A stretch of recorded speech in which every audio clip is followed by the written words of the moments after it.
Revision झालेली होती, मी लगेच वाचायला घेतो. बघा, सकाळी राष्ट्रपती वाचला आणि संध्याकाळी PYQ केले, हे तर करूच नका. का? तुम्ही एवढी मंद नाही आहे की तुम्ही सकाळी वाचलेला टॉपिक तुम्हाला संध्याकाळी येणार नाही आणि परीक्षेत असं होणार सुद्धा नाही. त्यामुळे ते करायचंच नाही. गॅप का द्यायचं आहे? कारण बा परीक्षेला जाताना असं होणार नाही की तुम्ही सगळे टॉपिक आदल्या दिवशी रिवाईज करू शकाल किंवा आदल्या आठवड्यात रिवाईज करू शकाल. नाही, पॉसिबलच नाही आहे. मला सिलेक्ट करायला लागेल की शेवटी मी 1-2 टॉपिक कोणते रिवाईज करणार आहे आणि शेवटच्या 3-4 दिवसात तर अभ्यासच होत नाही. मन नुसतं असतं कसं होईल काय होईल, कसं होईल काय होईल, मनात नुसती घालमेल असते. मग हे करण्यापेक्षा आपण जर स्वतःच्या मनाला आधीच सवय लावली की मी 10 दिवसाच्या गॅप नंतर सोडवेल, तेव्हासुद्धा मला आठवलं पाहिजे, याचं जर ब्रेनला ट्रेन केलं तुम्ही, तर त्याचा तुम्हाला 100% भारी आउटपुट भेटेल.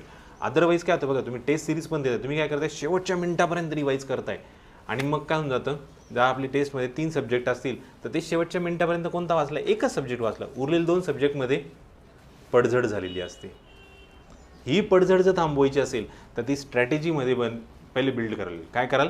8 ते 10 दिवस आधी तो सब्जेक्ट संपवायचा, 10 दिवसांचा गॅप द्यायचा आणि मग PYQ सोडवायला घ्यायचे. आणि PYQ सोडवत असताना मोबाईल बाजूला ठेवून द्यायचा. मग काय करायचं नाही, कारण का आता आपल्याला प्रश्न नाही आला तर आपण लगे मोबाईलला स्कॅन करायला शिकलोय आणि लगे AI उत्तर द्यायला शिकलोय, जे की बरोबरी चुकी आपल्याला माहिती नाही आहे.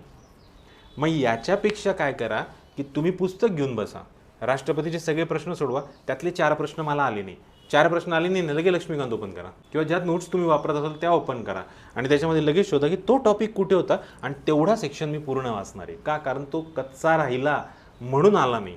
आता आपण काय केलं, त्याला डेव्हलप केलं आणि मग वाचलेलं आहे. तर अशा पद्धतीने PYQ वापरा, 100% आउटपुट भेटेल त्याचा.